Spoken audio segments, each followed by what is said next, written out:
Hello दोस्तों, V and B technical education में आपका स्वागत है। 1000 क्वेश्चन की जो सीरीज चालू की है उसके अंदर अपने 210 210 क्वेश्चन का सलूशन प्रोवाइड करवा दिया है आपको। आज 210 से आगे करेंगे, 211 से स्टार्ट करेंगे।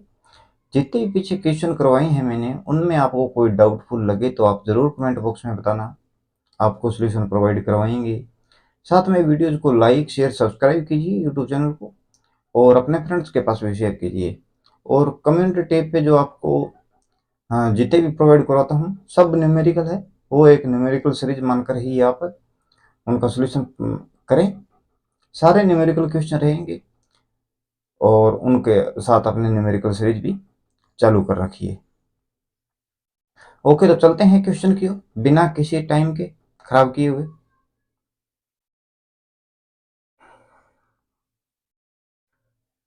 तो 211 नंबर क्वेश्चन है अपने पास। 33 केवी की लाइन मकान की छत से गुजर रही है, तो चालक व छत के मध्य मध्य नहीं है, मध्य है, मध्य न्यूनतम वर्टिकल डिस्टेंस कितनी होनी चाहिए। जिस प्रकार ये मकान की छत है, बेस है छत का ऊपर का, और ऊपर से कोई लाइन जा रही है, तो वर्टिकल में कंडक्टर की लोवे जो सेग रहती है, तो न्यूनतम जो सेग रहेगी लोवेस्ट पॉइंट कंडक्टर का और छत के मध्य कितना डिस्टेंस होना चाहिए न्यूनतम। ओके, तो आप इतनी देर कमेंट बॉक्स में टाइप करो और मैं आपको कंप्लीटली इसका सोल्यूशन देखते हैं अपने। तो एक मानो भी मकान, मकान नहीं, मकान की देखेंगे, लेकिन सड़क से अगर क्रॉसिंग कर, से सड़क से क्रॉस करता है, अगर कोई लाइन है, इलेक्ट्रिकल लाइन, वो लाइन को क्रॉस कर रही है, तो उसके अंदर कितनी डिस्टेंस होनी चाहिए। तो निम्न वह मध्यम वोल्टेज, मध्यम वोल्टेज की जो अगर लाइन होगी, तो उसके अंदर सपान से कितना होना चाहिए, कंडक्टर का लोवेस्ट पॉइंट और ग्राउंड के मध्य कितनी डिस्टेंस होनी चाहिए बीच में न्यूनतम, वो आप बताओ। और हाई वोल्टेज लाइन के लिए भी बताओ। तो अपने निम्न व मध्यम वोल्टेज के लिए जो होगा उसके लिए डिस्टेंस रहेगी 5.791 मीटर। ओके, फिक्स डाटा है, याद ही रखना पड़ेगा। हाई वोल्टेज लाइन के लिए रहता है 6.096 मीटर्स। ओके, हाथों हाथ नोट करते रहना, आगे अपने देखते रहेंगे। ओके, तो ये होगा अगर कंडक्टर सड़क को क्रॉस कर रहा है, सड़क इस पार से उस पार जा रहा है, तो अपने निम्न में मध्यम वोल्टेज होगी तो 5.791 मीटर रहेगी, और हाई वोल्टेज लाइन होगी तो 6.096 मीटर रहेगी।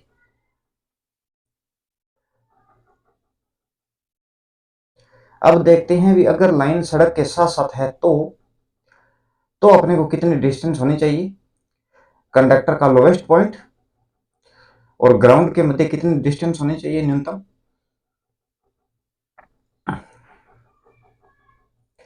सड़क के साथ साथ, ओके, सड़क के साथ साथ है निम्न व मध्यम वोल्टेज की लाइन, तो उसके अंदर कितना कंडक्टर का जो जोल है, सेग है, उसका लोवेस्ट पॉइंट कंडक्टर का और ग्राउंड के मध्य कितनी डिस्टेंस होनी चाहिए। तो वो होनी चाहिए अपने, सड़क के साथ साथ है तो 5.486 मीटर्स की बीच में डिस्टेंस रहनी चाहिए, और हाई हाई वोल्टेज लाइन है तो उसके लिए होगा 5.791 मीटर्स की डिस्टेंस होनी चाहिए। आप हाथों हाथ जस्ट नोट करते रहें। सड़क के अपने साथ साथ देख लिया, सड़क को क्रॉस करते हुए देख लिया, सड़क के साथ साथ देख लिया। अब आगे देखते हैं। 11 केवी की लाइन है, नॉन इंसुलेटेड कंडक्टर होने पर, 11 केवी की लाइन है, इंसुलेटेड कंडक्टर होने पर कितना होना चाहिए। ये लाइन ना तो सड़क के साथ साथ है और ना ही किसी शहरी क्षेत्र के अंदर कहीं पर भी दूरस्थ स्थान पर जा रही है, तो कहीं पर भी पूछ रहा है ये, ये कोई फिक्स वैल्यू नहीं बता रहा, अभी सड़क को क्रॉस कर रही है उस टाइम कितनी होनी चाहिए, या सड़क के साथ साथ चल रही है, वो वैल्यू नहीं है, वो आपको लिखवा दी मैंने। ये है 11 केवी की नॉन इंसुलेशन कंडक्टर है, तो कितना डिस्टेंस होना चाहिए कंडक्टर का लोवेस्ट पॉइंट और ग्राउंड के मध्य। 11 केवी की लाइन है, इंसुलेटेड कंडक्टर होने पर कितना डिस्टेंस होना चाहिए, और 33 केवी की लाइन अगर जा रही है, 33 केवी की लाइन, तो कितनी, अगर इंसुलेटेड कंडक्टर हो तो कितनी डिस्टेंस होनी चाहिए, तो आप बताओ। 11 केवी की लाइन है, नॉन इंसुलेटेड कंडक्टर है, तो उसके लिए अपने को चाहिए 4.572 मीटर्स। ओके, वैल्यू लिखते रहना, 4.572। इंसुलेटेड कंडक्टर है तो उसके लिए 3.963 11 केवी की लाइन के लिए रहना चाहिए अपने पास। अगर 33 केवी की लाइन है, इंसुलेटेड कंडक्टर है, तो 5.182 मीटर्स की डिस्टेंस रहनी चाहिए, 5.182। ओके, अब अपने देखते हैं इसके अंदर,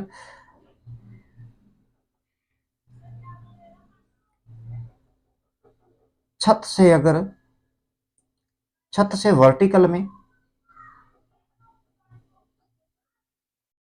चालक जा रहा है, लाइन जा रही है, तो कितनी डिस्टेंस रहनी चाहिए, कंडक्टर का लोवेस्ट पॉइंट और जो छत रहती है मकान की, उस छत का जो फ्लैटेड पॉइंट रहेगा उसके मध्य और कंडक्टर के लोवेस्ट पॉइंट के मध्य वर्टिकल में कितनी होनी चाहिए।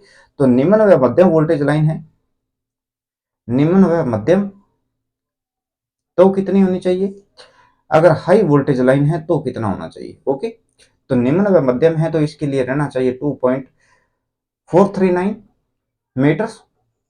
अगर हाई वोल्टेज लाइन है तो इसके लिए रहना चाहिए अपने पास 3.048 मीटर्स। फिक्स डाटा है, याद करना चाहिए आपको जरूर, क्योंकि हर एक एग्जाम के अंदर कोई न कोई क्वेश्चन कहीं ना कहीं से आ ही जाता है, तो आप नोट करते रहना, पूरी वैल्यू इससे बाहर क्वेश्चन नहीं जाएगा। तो ये हो गया वर्टिकल में। अगर मकान के नियरेस्ट पॉइंट से बात करें, मकान के नजदीकी कोने से हॉरिजेंटल में, हॉरिजेंटल में अपने को कितनी डिस्टेंस चाहिए, भी मकान चौकोर बना हुआ है और उसके पास जिस कोने से पास या जिस साइड से पास होकर जा रही है, उसका नियरेस्ट जो पॉइंट है लाइन के पास में, उस नियरेस्ट पॉइंट और लाइन के मध्य कितनी डिस्टेंस न्यूनतम होनी चाहिए। तो निम्न व मध्यम वोल्टेज लाइन है, निम्न व मध्यम, तो उसके लिए कितनी होनी चाहिए, अगर हाई वोल्टेज लाइन है तो कितनी होनी चाहिए। निम्न व मध्यम के लिए चाहिए अपने को 1.219 मीटर्स। अगर हाई वोल्टेज है तो इसके लिए चाहिए 1.83 मीटर्स की डिस्टेंस। ओके, ये डाटा फिक्स है, आप इसको याद करना जरूर से, एक बार दोबारा रिवाइज करवा देता हूँ। अगर 11 केवी की लाइन है, सड़क क्रॉस कर रही है, तो उस कंडीशन में कितने डिस्टेंस होनी चाहिए कंडक्टर का लोवेस्ट पॉइंट और ग्राउंड के मध्य। तो निम्न में मध्यम वोल्टेज लाइन के लिए चाहिए अपने को 5.791, हाई वोल्टेज लाइन के लिए 6.096 मीटर। ओके, अगर लाइन अपने पास जो है सड़क के साथ साथ चल रही है, निम्न मध्यम होगी, तो उसके लिए 5.486, हाई वोल्टेज लाइन है तो अपने को चाहिए 5.791 मीटर। 11 केवी की लाइन कहीं पर भी चल रही है और नॉन इंसुलेटेड कंडक्टर है तो उसके लिए 4.572 मीटर्स। इंसुलेटेड कंडक्टर है तो 3.963 मीटर चाहिए डिस्टेंस। अगर 33 केवी की लाइन है, 33 केवी की, तो उसके लिए चाहिए अपने को 5.182 इंसुलेटेड कंडक्टर होने पर। छत से निम्न मध्यम वोल्टेज की लाइन वर्टिकल में अपने डिस्टेंस देखना चाह रहे हैं तो उसके लिए रहेगा 2.439, और हाई वोल्टेज लाइन है तो उसके लिए रहेगा अपने पास 3.048। ओके, अगर हॉरिजेंटल में नजदीकी कोना और कंडक्टर के बीच में हॉरिजेंटल में डिस्टेंस देखें मकान की छत से, तो उस कंडीशन में रहेगा अपने पास 1.219 मीटर्स। निम्न मध्य वोल्टेज लाइन के लिए, हाई वोल्टेज लाइन के लिए रहेगा अपने पास 1.83। निम्न व मध्यम वोल्टेज लाइन के लिए मकान के छत से हॉरिजेंटल में डिस्टेंस कितनी होनी चाहिए, तो 1.219, और हाई वोल्टेज लाइन के लिए 1.83 मीटर्स चाहिए अपने को। अभी ये पूछ रहा है छत से गुजर रही है तो चालक व छत के मध्य न्यूनतम वर्टिकल डिस्टेंस कितनी होनी चाहिए। वर्टिकल की बात पूछ रहा है तो इसके अंदर 1.219 मीटर किसकी है, 1.219 मीटर। तो ये है अपने पास हॉरिजेंटल में। निम्न मध्यम वोल्टेज लाइन के लिए 1.83 जो है अपने पास ये है हाई वोल्टेज लाइन के लिए। और जो कंडक्टर मकान के छत से हॉरिजेंटल में डिस्टेंस कितनी होनी चाहिए, 3.048 मीटर जो है ये अपने पास डिस्टेंस होनी चाहिए वर्टिकल में हाई वोल्टेज लाइन के लिए। और 3.963 तो ये 11 केवी की या 11 केवी की जो लाइन रहती है इसकी कहीं पर भी डिस्टेंस की बात करें और इंसुलेटर कंडक्टर होने पर अपने पास ऑप्शन डी रहेगा। तो इस कंडीशन में ऑप्शन रहेगा सी। अपने को वोल्टेज इसमें शायद क्वेश्चन में लिखा नहीं, तो ये रहता है हाई वोल्टेज लाइन के लिए अपने पास मकान के छत और कंडक्टर्स का लोवेस्ट पॉइंट रहेगा उसके मध्य मिनिमम डिस्टेंस रहती है। Option number C is equal to right. Wooden casing capping wiring में केसिंग केपिंग की न्यूनतम व अधिकतम मोटाई क्रमशः कितनी होनी चाहिए। जो वुडन केसिंग केपिंग लेते हैं सागवान की लकड़ी रहती है, बॉक्सेज 20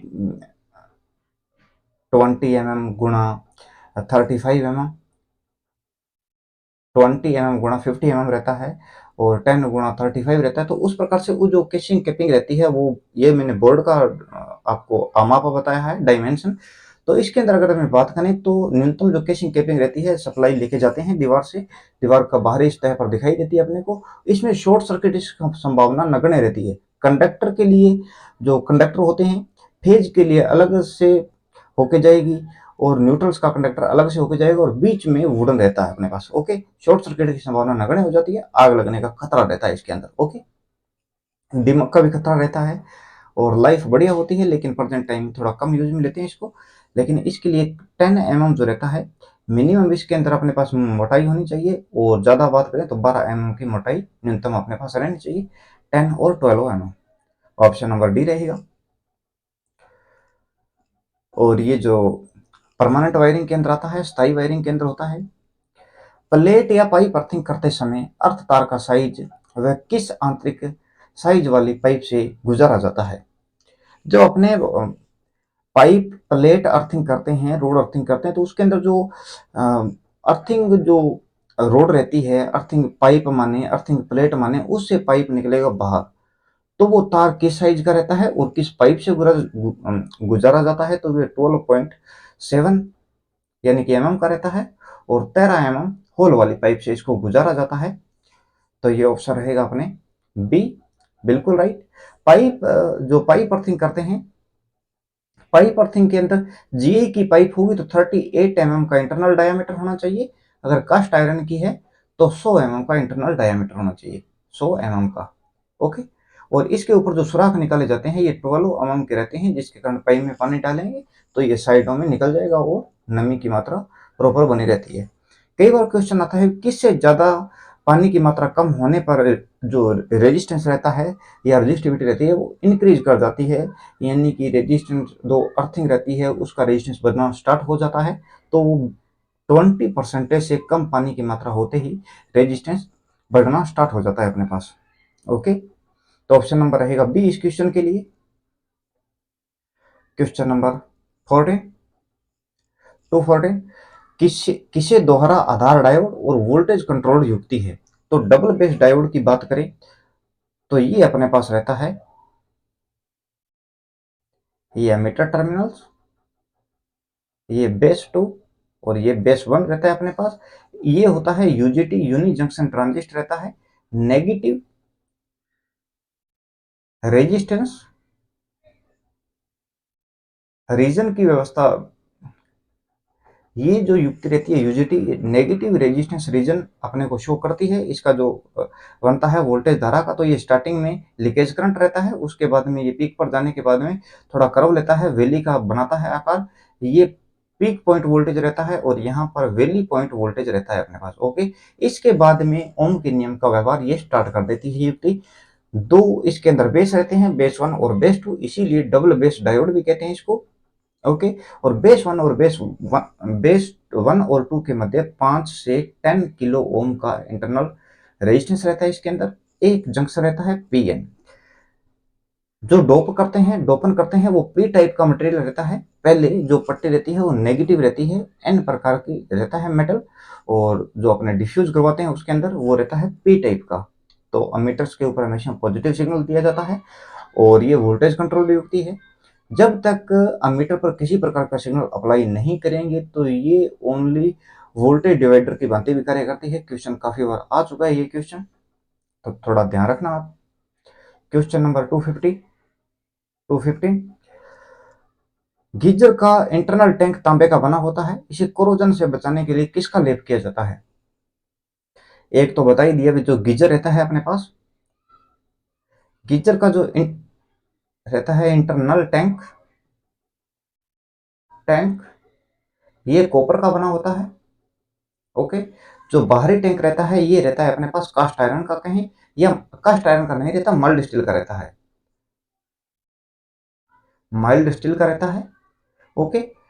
तो इन दोनों के मध्य लगाया जाता है ग्लास बुल को, जो दोनों के मध्य जो अंदर रहेगा टैंक कॉपर का, उसके अंदर पानी गर्म होता है, और पानी गर्म होने की जो थर्मोस्टेट रहता है उसकी तापमान सेटिंग रहती है 32 डिग्री सेल्सियस से लेकर 88 डिग्री सेल्सियस थर्मोस्टेट की तापमान सीमा रहती है।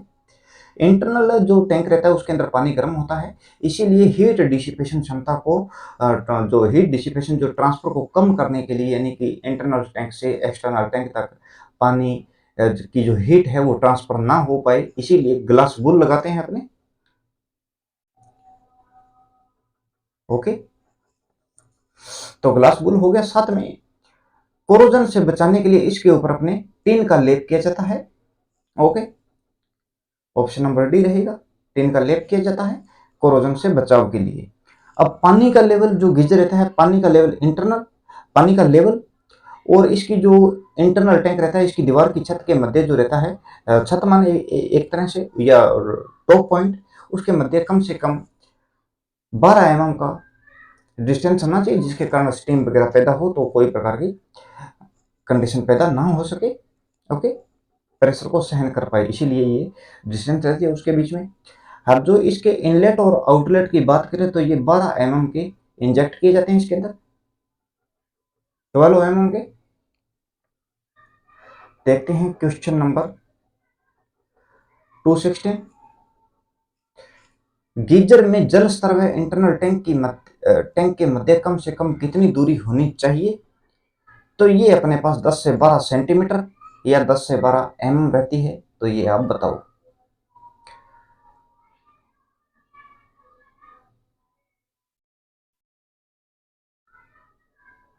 तो ये अपने पास थोड़ा चेक कर लेना आप, 10 से 12 mm रहती है सही तक। ओके। देखते हैं नेक्स्ट क्वेश्चन। चेक करना, कमेंट बॉक्स में बताना मेरे को। टेबल फैन में बेरिंग के स्थान पर बुश लगा होता है, इसका संगठन क्या रहता है? जो छोटी अपने पास मोटरें रहती है, सिंगल फेज की मोटरों की बात करें, कम एचपी की जो मोटर रहती है, इनमें बेरिंग के स्थान पर लगा होता है बुश, और वो बुश बना होता है गन मेटल का। और आपको बताना है गन मेटल का संगठन क्या रहता है, किन किन मेटल्स को मिलाकर ये बनाया जाता है। तो सबसे पहले ब्रास के लिए देखो, 70% कॉपर रहेगा और 30% जिंक होगा। ब्रॉन्ज के लिए देखो, ब्रॉन्ज के लिए 88% कॉपर रहेगा और 12% टिन रहेगा। गन मेटल के लिए देखो, गन मेटल जो रहता है 88% कॉपर होगा, 10% टिन होगा और 2% जिंक रहेगा, तो ये गन मेटल का संगठन रहता है। तो ऑप्शन नंबर अपने पास हो जाएगा सी, वेरी करेक्ट। ओके।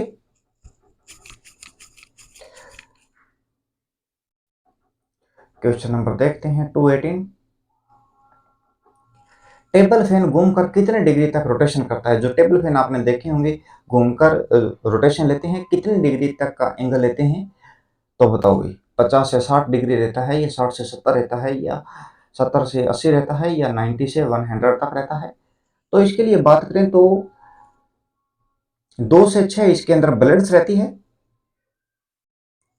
इसकी लगभग 1000 आरपीएम तक इसकी स्पीड रहती है और ये 90 से लेकर 100 डिग्री तक का रोटेशन लेता है। ओके, 900 से लेकर 90 से लेकर 100 तक ये रोटेशन करता है। तो option number D very correct होगा अपने पास।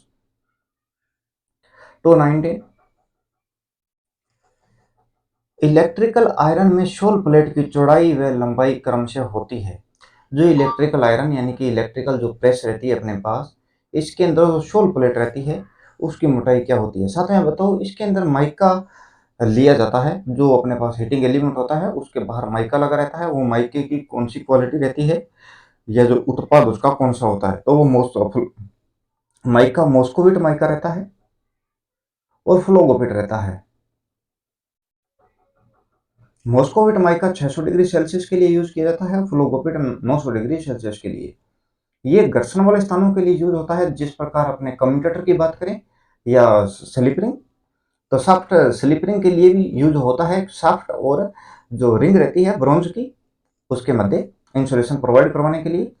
और जो फ्लोगोपिट रहता है ये इलेक्ट्रिकल आयरन में यूज किया जाता है, यानी कि टेम्परेचर वाले स्थानों पर। ओके, याद रखना कहीं आ सकता है क्वेश्चन।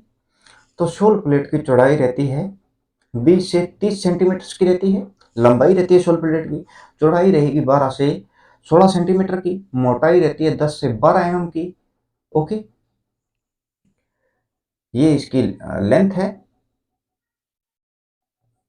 ये इसकी विड्थ है, चौड़ाई।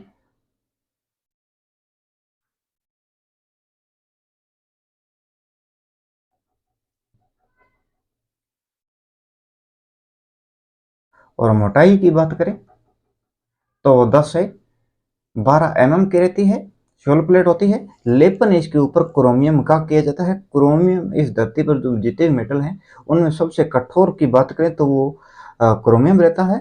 सबसे मजबूत बात करें तो वो टंगस्टन रहता है। ओके, टंगस्टन का टेम्परेचर रहता है 3400 से 3422 लिख ही देता हूँ। 3400 से लेकर 3422 डिग्री सेल्सियस मेल्टिंग पॉइंट रहता है। ओके, तो अभी अपने पास आंसर हो जाएगा डी। चौड़ाई व लंबाई पूछिए इसके अंदर क्रमशः,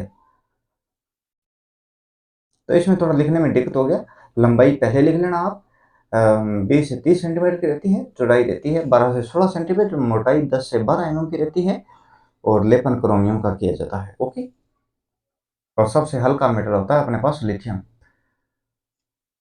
देखते हैं question number 220। Overhead high voltage line सड़क के साथ साथ चल रही है, तो overhead high voltage line है, तो चालक व अर्थ के मध्य न्यूनतम कितनी मध्य दूरी न्यूनतम कितनी होनी चाहिए, जस्ट आपको बता चुका हूं। आप इसके क्वेश्चन का आंसर दोगे। जितना भी डाटा पॉइंट के बाद में 3 वैल्यू तक याद रखना है आपको खास करके। ओके, तो 5.791 है ये। या तो लो एंड मीडियम की बात करें, लो एंड मीडियम,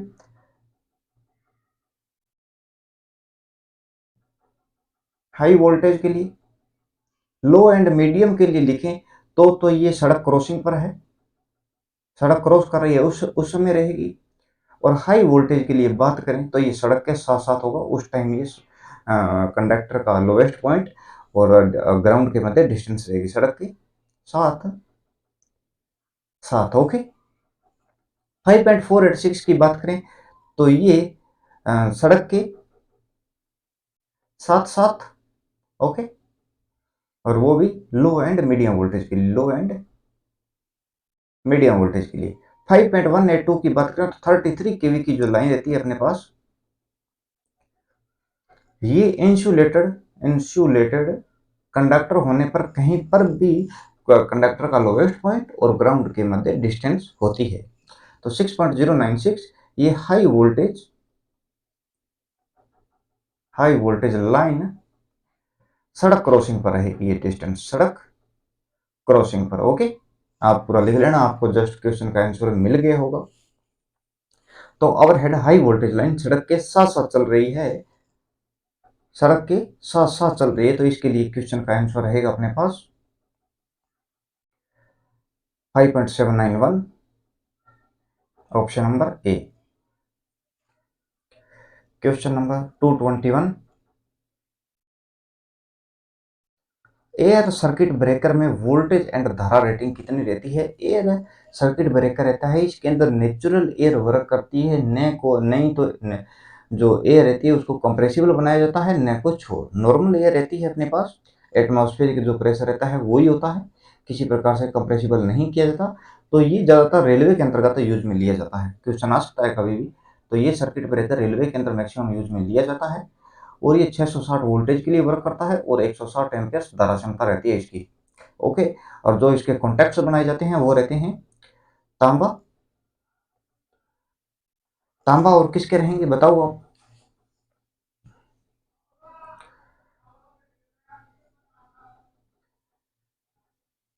तांबा प्लस टंगस्टन के रहते हैं, मिक्स किया जाता है। तो क्वेश्चन का आंसर रहेगा अपने पास ऑप्शन नंबर बी, 660 वोल्टेज और 160 एम्पियर्स के लिए। ये 11 केवी और 1200 एम्पियर है। 1200 एम्पियर धारा क्षमता फिक्स की बात करें तो ये ऑयल सर्किट ब्रेकर की विशेषता रहती है, ए ग्रेड का ऑयल होता है अपने। और सर्किट ब्रेकर का ऑयल कब चेंज कर देना चाहिए, तो इसके लिए लिखो आप, अगर 100% शॉर्ट सर्किट अपने पास 4 बार हो जाए, और 50% शॉर्ट सर्किट लगभग 20 बार हो जाए, तो ऑयल को चेंज कर देना चाहिए। ओके, ऑयल की जो वोल्टेज सहन क्षमता होती है, ब्रेकडाउन सीमा, वो कम होने लगती है। भारत का सबसे प्राचीन थर्मल पावर प्लांट कौन सा है बताओ भाई? ये जीके का क्वेश्चन भी है साथ में।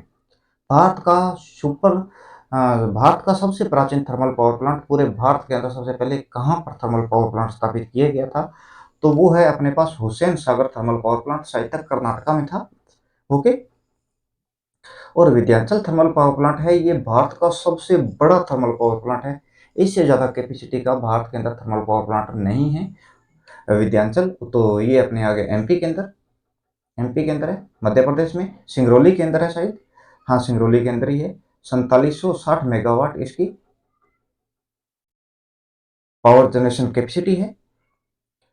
छबड़ा जो है, छबड़ा ये राजस्थान के अंदर है, कोटा के अंदर, कोटा बारा के अंदर है छबड़ा। छबड़ा बारा में ही है, कोटा में नहीं है। कोटा बारा के अंदर कहते हैं वैसे नॉर्मल तो, कोटा बारा के अंदर। ओके, और अभी अपने क्वेश्चन का आंसर रहेगा बी। और जो अपने भारत की बात करें तो इसके अंदर जो विंड पावर प्लांट की अपने बात करें तो विंड पावर प्लांट के द्वारा सबसे ज्यादा पावर कहाँ पे प्रोड्यूस उत्पन्न की जाती है विंड पावर प्लांट के द्वारा? तो सबसे ज्यादा याद रखना, तमिलनाडु के अंदर सबसे ज्यादा विंड पावर प्लांट के द्वारा ऊर्जा का उत्पादन किया जाता है, शक्ति का उत्पादन किया जाता है तमिलनाडु के अंदर। तमिलनाडु वो तो आपको बता ही दिया मैंने भी कैसे करते हैं। तो विंड पावर प्लांट के द्वारा सबसे ज़्यादा पावर का जनरेशन किया जाता है तमिलनाडु के अंदर, 9.6 मेगावाट तक की पावर प्रोड्यूस की जाती है।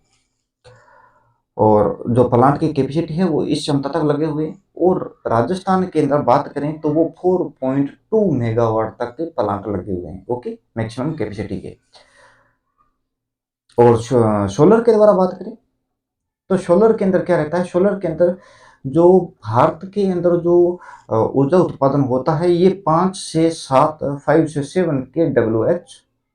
पर मीटर स्क्वायर, और साल में 300 से लेकर 330 दिन, 330 डे के लिए उत्पादन करते हैं, यानी कि 5 से 7 जो ऊर्जा होती है वो उत्पन्न होती है प्रति मीटर स्क्वायर के अंदर, वो भी साल में 300 से 330 दिन तक के लिए। ओके, सोलर के लिए बात करें तो इसमें सिलिकॉन के द्वारा अगर सोलर सेल का निर्माण है तो 12% एफिशिएंसी रहेगी।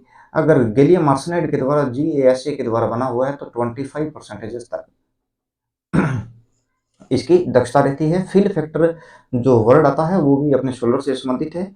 इसमें क्या होती है, मैक्सिमम जो पावर प्रोड्यूस होती है, मैक्सिमम उत्पन्न शक्ति, और ओपन सर्किट वोल्टेज और शॉर्ट सर्किट धारा के गुणनफल का जो अनुपात रहता है, रेशियो रहता है, वो अपने पास फील फैक्टर आता है, और ये नॉर्मली 0.7 के आसपास रहता है। ओके, क्वेश्चन नंबर 225, कितने केवी से ज़्यादा के सबस्टेशन आउटडोर सबस्टेशन स्थापित किए जाते हैं? तो ये क्वेश्चन वेरी मोस्ट इम्पोर्टेंट है, काफ़ी बार क्वेश्चन में आता है, एग्जाम्स के अंदर आता है। तो 66 केवी या इससे ज़्यादा के जो सबस्टेशन रहते हैं वो आउटडोर सबस्टेशन स्थापित किए जाते हैं, आउटडोर, याद रखना। कई बार आ जाता है 66 केवी की लाइन है तो न्यूनतम किस दूरी के लिए अपने ट्रांसमिट कर सकते हैं, और हाईएस्ट अगर डिस्टेंस की बात करें तो कितनी होती है?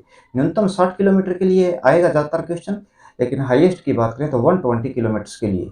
अगर 11 केवी की बात करें तो ये 20 से लेकर 25 किलोमीटर के लिए लाइन की लेंथ रह सकती है, इससे ज़्यादा नहीं होगी। ओके, तो 223 का अपने क्वेश्चन का आंसर रहेगा ऑप्शन नंबर बी। एग्जाम की दृष्टि से ये क्वेश्चन मैंने तैयार किए हैं, आपको ये क्वेश्चन खास करके पढ़ने चाहिए। किसी प्रकार का डाउट हो तो भी आप कमेंट बॉक्स में टाइप करना। वेरी मोस्ट इंपॉर्टेंट क्वेश्चन सही चाहिए। न्यूमेरिकल भी बहुत आएंगे इसके अंदर, आगे आएंगे, तो पहले थोड़ा बेसिक कर लेते हैं, उसके बाद न्यूमेरिकल भी करेंगे। ट्रांसफार्मर ऑयल का अपेक्षित घनत्व कितना रहता है? तो ये 0.89 रहता है अपेक्षित घनत्व, और पानी की मात्रा इसके अंदर 50 ppm से ज़्यादा नहीं होनी चाहिए। और ट्रांसफार्मर ऑयल के कलर की बात करें तो ये पेल येलो रहता है। ओके, और ब्रेकडाउन की बात करें तो ये लगभग 30 केवी पर एमएम रहता है। ओके, और इसका जो न्यूनतम जो जमाव बिंदु होता है एक बर्फ के रूप में बात करें तो ये 9 डिग्री, जो न्यूनतम जो बिंदु रहता है वो अपने 9 डिग्री रहता है। और फ्रेशिंग पॉइंट की जो जलने की बात करें तो ये 140 डिग्री सेल्सियस रहता है। अगर ये जो दमन बिंदु और फ्लैशिंग पॉइंट की बात करें तो दमन बिंदु जितना कम होगा और फ्लैशिंग पॉइंट जितना हाई रहेगा, ट्रांसफार्मर ऑयल उतनी ही वैल्यू बेटर होगी अपने पास। ओके, और इसमें हाई टेम्परेचर पर होने पर अपने पास बुकोलज रिले ऑपरेट होती है, टोटली गैस ऑपरेटेड रिले रहती है, ट्रांसफार्मर के अंदर मेंटेन एंड कंजर्वेटर के मध्य स्थापित की जाती है। क्वेश्चन का आंसर होगा अपने पास बी।